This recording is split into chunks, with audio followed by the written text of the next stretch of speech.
aprender agora um passo a passo e esmiuçar toda a técnica utilizada para fazer uma obra de arte com o artista plástico e professor Rodrigo Cardoso. Dotado de um talento admirável, suas influências são as pinturas clássicas e realistas. Não subestime por sua pouca idade, 26 anos. Isso prova que qualquer um, indiferente de idade, cor ou condição sociocultural, pode pintar desde que se pressuponha a aprender.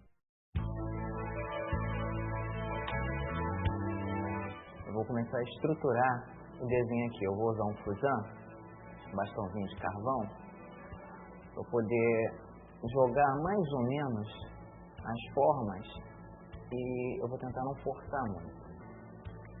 Eu vou tentar procurar aqui, encontrar o formato da cabeça dela. Uma coisa feita assim, que meio por alto, só para poder me basear, ter noções de distância, e não haver erros na hora de definir mais o trabalho. Faço uma marcação bem básica, me preocupando mais com os contornos da figura, o contorno geral dela. O importante na hora da marcação é a suavidade. Não forçar, porque depois na tela fica difícil para tirar.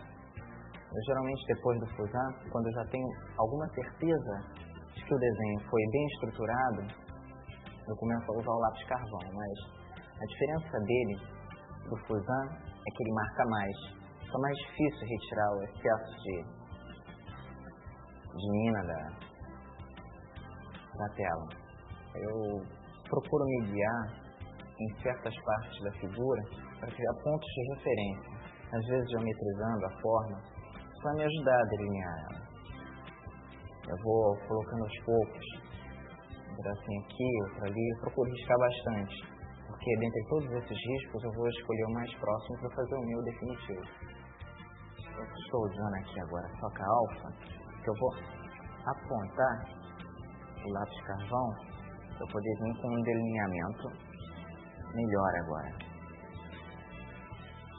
Preciso muito cuidado na hora da marcação com o lápis carvão para evitar de se impor força excessiva, porque isso até dificulta um tanto mais na hora de se apagar. Então muita suavidade, demarcando com calma, depois se possível voltar mais uma vez para uma segunda ou talvez terceira demarcação.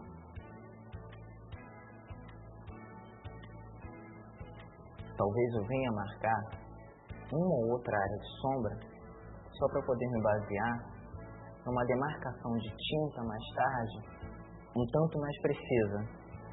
Mas eu não vou precisar me deter muito em demarcações de sombra, porque esse trabalho não vai ficar no desenho só. O desenho na pintura é 50%. Vocês não vão ter uma pintura bem feita se não tiverem um desenho elaborado. Eu acho, pelo menos no meu caso, que desenho é 50%. Um desenho bem elaborado, bem estruturado, facilita muito na hora da pintura. Pintar bem um quadro é saber preencher bem uma figura ou um objeto com tinta.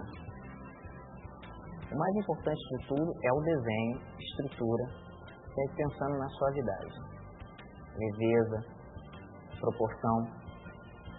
Quando a etapa do desenho é terminada, eu vou dar uma espanada.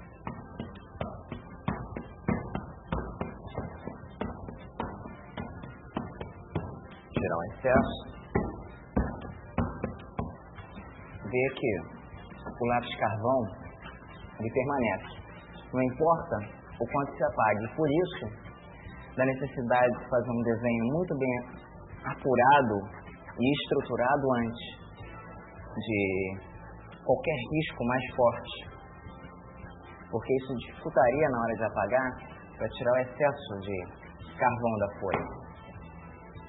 Agora eu vou fixar o desenho, porque na hora de colocar a tinta, isso pode gerar algum tipo de área encardida por causa do carvão. Ou então um verniz spray mesmo, a essa distância, aguarda 5, 10 minutos até que esteja totalmente seco. Aí nós poderemos pintar. Geralmente, dá-se uma mão de asa de barata ou uma veladura bem ralinha, como se fosse uma aquarela, uma cor meio sépia, meio acinzentada, só para não se pintar diretamente sobre a tela muito branca. Mas, como é para uma demonstração, eu não vou fazer isso, porque, em termos de tempo, seria desnecessário demonstrar isso agora. Eu só vou esperar o verniz secar e vou começar já a aplicação da tinta com os pincéis certos. Vou usar um pouco de terra de siena queimada. Vou usar um pouquinho de sombra queimada. Essas tintas aqui, elas têm pouco óleo, por isso que elas são boas. Eu particularmente gosto delas, mas também depende do tipo de pintura. Eu não preciso ficar diluindo tanto elas no médio. É aquela mistura de óleo de linhaça com incessiliteira e abetina, que mantém a tinta fresca.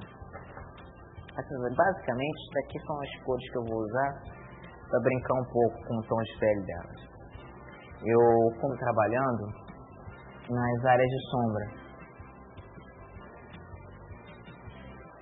porque é interessante ter no início áreas muito contrastantes, porque depois é mais fácil de uni-las. É importante que a figura tenha bastante contraste entre claro e escuro, para fazer perceber.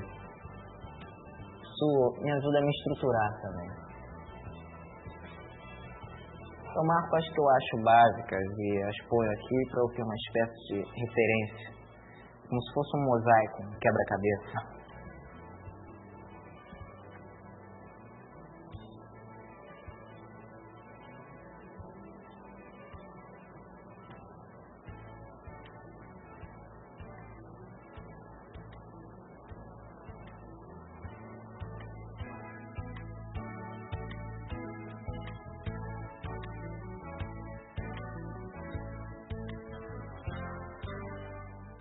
Eu tento, mas às vezes me empolgo também. Mas o ideal seria usar um pincel claro para as partes claras e um pincel um tanto mais escuro para as partes escuras.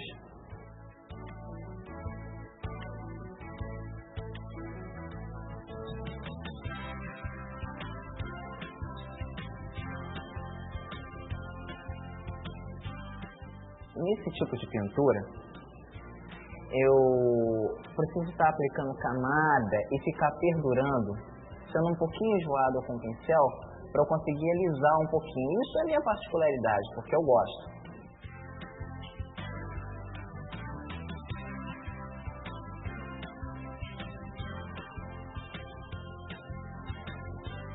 Pro cabelo, para não ficar muito frio, eu não quero usar o preto puro. Então eu jogo um pouquinho de cena queimada e sombra queimada nele, só para esquentar um pouco mais. Tá? Agora eu começo as partes mais escuras.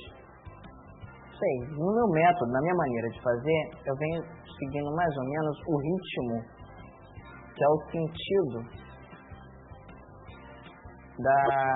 das linhas dos fios de cabelo dela. Eu delimito mais ou menos aonde vai ser mais escuro e coloco por alto, só preservando logo as áreas que eu acho que devam ser mais espessas.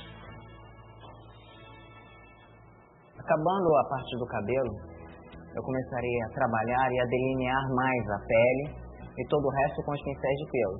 Não que a pessoa não possa fazer direto tudo com cerda, mas a minha maneira, eu gosto de fazer o acabamento com os pincéis de pelo, geralmente redondos, macios, cerdas. Essa é uma preferência minha. Eu trabalharei dessa forma.